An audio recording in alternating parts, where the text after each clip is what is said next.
Yes, good. Okay. All right, this is my workings on a ripped landscape here. I took some watercolors and acrylics, and I painted a bunch of different papers, lots of different colors. I was going for a desert sort of landscape-esque. So this time I decided to paint just the background sky, and then I'm starting to work my mountains and things over the top. For landscape, remember the dark of the sky at the top usually goes to lighter at the bottom. Okay, and usually the landscape will go from lightest to the background to the richer, deeper colors and things as you go forward. Okay, that's the general idea. Once I get this all sort of glued down, I'm gonna probably work back in it with markers, paints, watercolor pencils, whatever, charcoals, anything is acceptable. Okay, but as I'm planning this out, I've ripped up some of my papers here. And I'm, that way I can adjust and fit in if I need to, okay? And I need to bring this up considerably or down, that kind of thing. So I'll be adjusting. It does get a little bit fiddly. When you get enough layers down, they start to want to wander on you, so be prepared for that. I'm also working with some other types of materials, like I've decided to use some of this netting in some areas, which I think will kind of be cool, especially if we get the little paint on it. And I'm also going to use some of this kind of a burlappy fabric here that's got a frayed edge on it, which I did want for this sort of desert sort of landscape, a rough look. If I had some burlap left over, I might use that. I've also got these tie-dyed sort of fabrics here that'll be going more towards the front as we get closer. For this, I just used a brush to make this sort of, effect on these papers here. On this, I used a wet ground, and I used a balled up bag of plastic bag. Balled it up real tight, and just kind of mashed it up and down on there to create this sort of look. There's all kinds of things you can use. You can use the salt on it, you can use the glue on it, you can do all kinds of things to alter paints, okay? All right, so now I'm gonna work on maybe some of this. I want some of this here, so be careful. Remember when you rip, if you want that white edge showing, you got to be careful how you rip.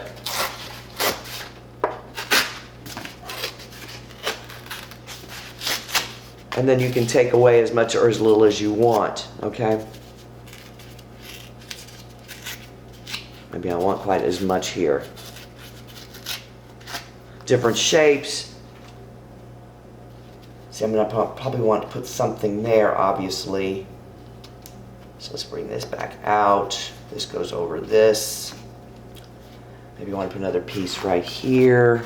So you start planning it out and adjusting. And remembering that you can work over the top of it if you need to. I may want a piece of this here. Let me have some of this too. Right here, okay?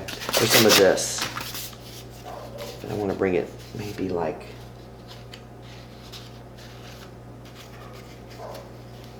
have that come up a bit.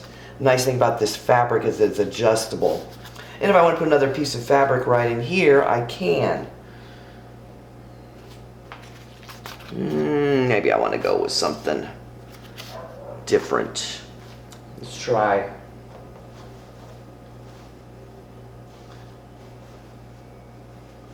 a little of this. I get it to rip. Yes, I can. Good.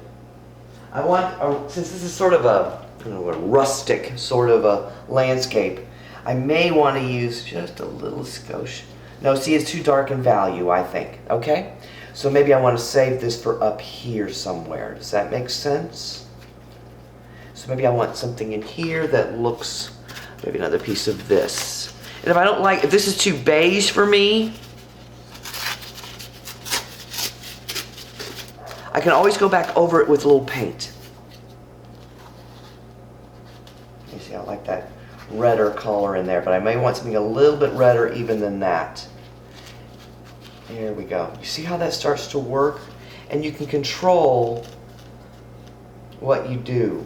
Maybe and then, of course, don't forget later on, once you've kind of got your landscape sort of built, you remember you're kind of looking for some sort of rhythm. I may want to play with that when I work on, when I'm actually gluing them down. Because some of these white edges are going to create some sort of rhythm. In here, I'm not too sure I might want too much white edge showing here. So maybe I want to cut some of this into some shapes and have a cut edge for some of these rocky ideas that are coming in front. Think of like, oh, the American Southwest sort of mountains or things, okay? And maybe we want some of those things coming up over the top. Does that make sense? With some of the deeper values coming, like I like this one right in here.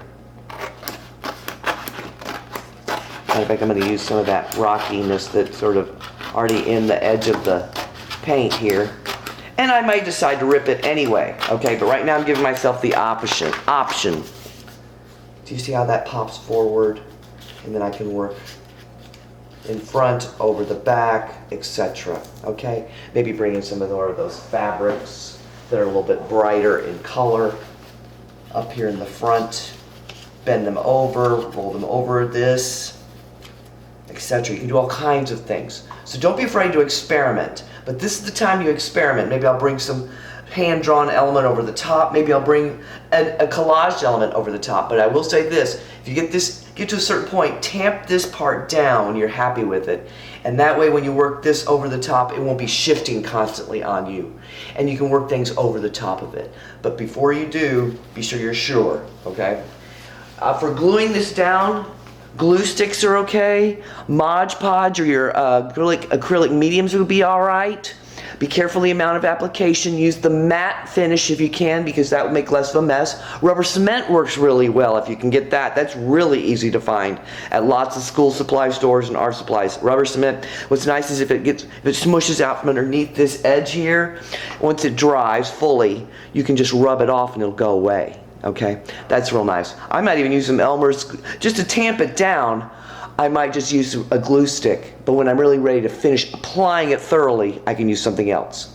Be careful, you don't necessarily want a shiny surface all the way across. You may not. It's up to you. Let me know if you're into trouble.